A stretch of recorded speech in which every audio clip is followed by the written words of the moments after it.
Hello friends, here is Karthike. Today we will discuss the in-text question of our chapter. Then let's move to a video. Question first. Who discovered cell and how? मतलब cell को किसने discover किया था और वो भी कैसे? मैंने आपको शॉर्ट समरी में बताया था कि सेल को डिस्कवर किया था रॉबर्ट हुक नाम के एक साइंटिस्ट ने 1665 में। उन्होंने अपने सेल्फ मेड माइक्रोस्कोप में एक थिन स्लाइस ऑफ कॉक को एग्जामिन किया था, जहाँ पे उन्होंने देखा था कि बहुत सारे कंपार्टमेंट्स हैं। उन कंपार्टमेंट्स को उन्होंने टर्म दिया सेल। सेल का मीनिंग स्मॉल रूम्स। हम इसको ऐसे लिख सकते हैं, cell was discovered by Robert Hooke in 1665. He used a primitive microscope to examine thin slice of cork.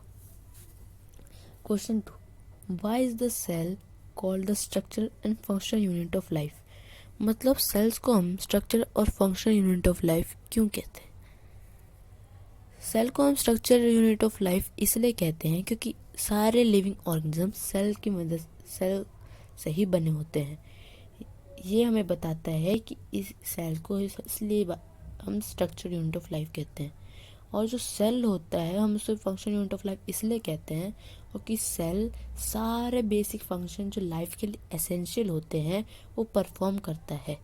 This shows the cell is called function unit of life. इसको हम ऐसे लिख सकते हैं, the living organisms are made up of cell.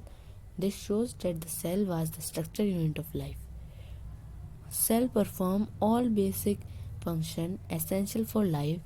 This shows cell is called function unit of life. Question third. How do substance like CO2 and water move in and out of the cell?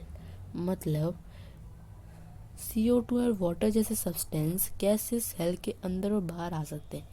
इसका answer सिर्फ एक word का है। ये हमने extra questions में भी discuss किया है। इसका आंसर है डिफ्यूजन। हम इसे ऐसे भी लिख सकते हैं, the substance like CO2 and water in and out may move in and out of the cell by the process of diffusion. Question 4. Why is plasma membrane called selectively permeable membrane? अब आप बोलोगे कि ये same दो question तो हमने extra questions में भी किए हैं।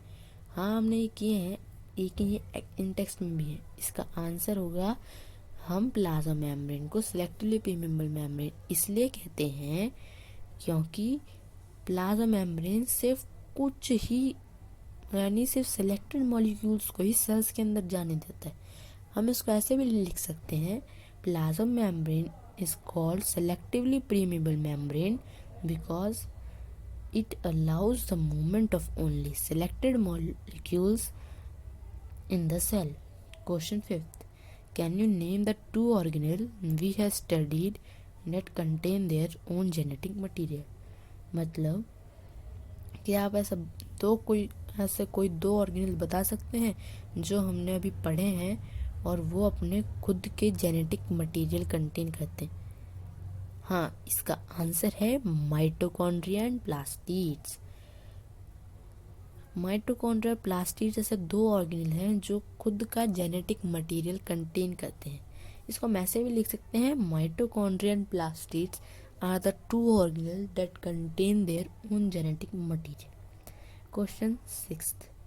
If the organization of the cell is destroyed due to some physical and chemical influence, what will happen? मतलब अगर सेल के ऑर्गेनाइजेशन में डिस्ट्रॉय हो जाता है किसी भी फिजिकल और केमिकल इन्फ्लुएंस से, तब क्या होगा?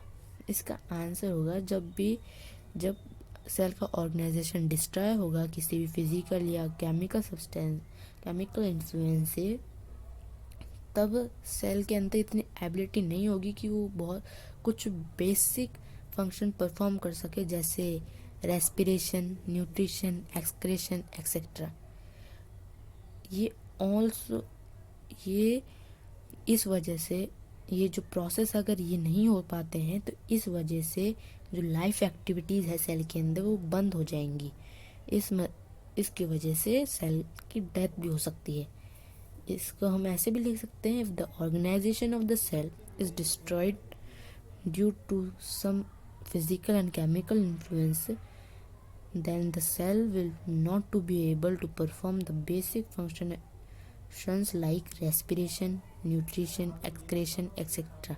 This may also stop all life activities and thus may the death of the cell. Question 7, why is lysosomes known as suicide bags, मतलब लाइजोसोम्स को हम सुसाइड बैग क्यों कहते हैं। लाइजोसोम को हम सुसाइड बैग इसलिए कहते हैं क्योंकि ये एक लाइटिक एंजाइम कंटेन करता है जो एक इतनी कैपेबिलिटी रखता है जो अपने सेल को डाइजेस्ट कर ले और अनवांटेड मटेरियल्स को भी। द रिलीज मतलब जो एंजाइम रिलीज हो जाते हैं उन वो अपने खुद के सेल को डाइजेस्ट कर देते हैं। इसको हम ऐसे भी लिख सकते हैं, lysosomes known as the suicide bag of the cell because they contain lytic enzymes capable of digesting cells and unwanted materials.